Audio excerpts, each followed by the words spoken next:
Good morning, I'm Colin and I'm the production manager here at Granddad Rob Designs, also Rob's part-time carer and his son-in-law. Rob's behind the camera today because this one's my baby. So let's talk about it. This is our artificial floating island. Now over the years we've done a few islands, artificial floating islands. The problem we've always had is that the planting never looked particularly natural. We've used AstroTurf, which you can get really great AstroTurf now. It really looks the part. And the trouble is, in the depths of winter when everything else is subdued, greys and browns and greens, it just looks a little bit artificial. So we were looking for something very, very natural. And this is our answer. Now, this is a product that we buy in. Most of the things we manufacture, but this one is quite specialist, so we're buying this in and we're adapting it. It's a product called Biohaven by a company called Frog Environmental, so I had to remember that one then. Now they've been really helpful, they've given us loads of advice. Their product is an oblong island, 2 metres by 1 metre, which is a little bit utilitarian. It's designed for improving water quality and preventing bank erosion. There's so many benefits, we'll go through them one by one. But it is very utilitarian, it's quite boring looking and not very natural. The planting, however, is spot on. So let's talk it through. The planting is 20 different species of plants, all native, all aquatic, so they're established really well. I've got a little sample here. They're planted in coir matting. This is just an offcut. As you can see that they're already well established, and underneath there's a really, really good mass of roots. So that as soon as you put this on your pond or lake, they're going to start romping away. It's also absolutely chock-a-block full of life. There's aquatic snails, small invertebrates already in there. It's kind of pre-loaded. So that's that. So it's all based on planted in coir matting. You can see the stuff, it's falling out of my offcut. So it's stuffed full of this stuff as well. So the roots all grow through here.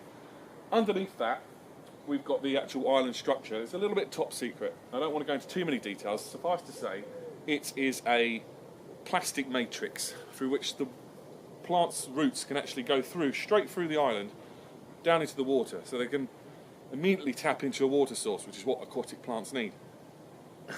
Into that plastic is embedded flotation, so it won't sink. Now the benefit of this design is that, like I say, the roots actually grow through the island and straight into the water, and you get a whole forest of aquatic plant roots underneath the island, and that plays host to a whole range of aquatic invertebrates, which in turn provide food for frogs, fish, dragonfly larvae, and which in turn will provide food for herons and kingfishers. So what you're actually doing when you put this island in is setting up a whole wetland habitat, a whole ecosystem, if you like, ready-made, which will then just thrive.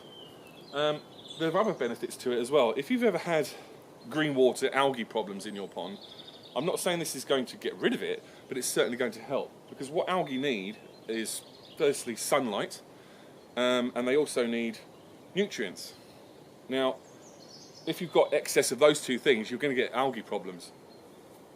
What this thing does is provide instant shade, so you're cutting out a lot of sunlight, particularly on an island this size, which is a large round 8 foot by 8 foot island. That's a lot of sunlight that's not going into your water, but it's going into the plants above it. So the root system below is then drawing nutrients out and locking it into the plants above. Now if you were to go out and cut this down once a year and remove all of this top growth, it would all grow back, but you're actually removing nutrients from your water, and that will help reduce the algae problems. It's also a refuge for wildlife. The plants themselves will lay pollinators when they flower. It really has just got a lot going for it environmentally. Ducks and wildfowl could actually nest on it. This is what this is designed to be doing where we're putting this today. So anyway, this morning's job is to go and get this floated. So hopefully you'll see some pictures of that later. So this is a close-up of an island that we floated out about 6 months ago.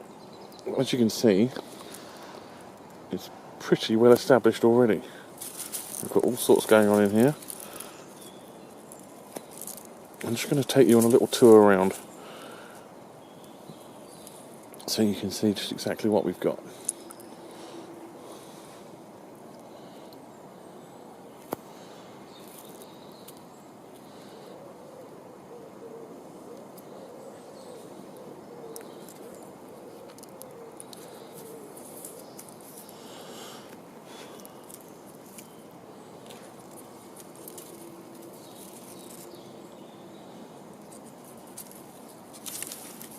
Remember, this is all artificial.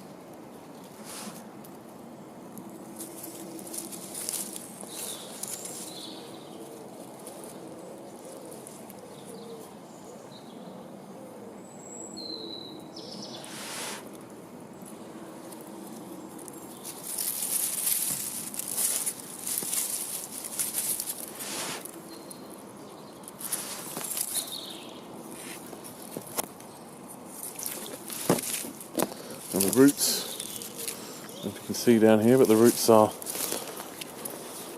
streaming down into the water to create that habitat I was talking about earlier. And it's all looking pretty fantastic. So this is a Long Island chain that we did. If I can pan out, maybe you can get a better look.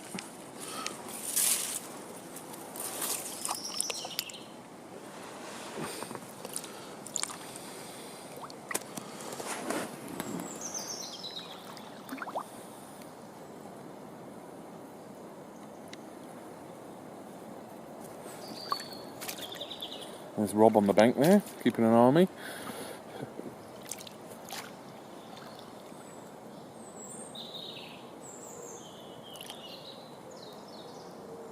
And there we go. And then if we come down the lake a bit, if I come out here, you should be able to see down the lake as we come past this island.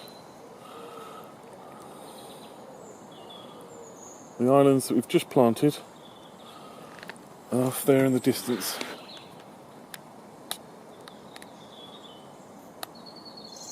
So, 2 more. And they should look like that. My feet out of the way. Next spring. Right, that's it from me.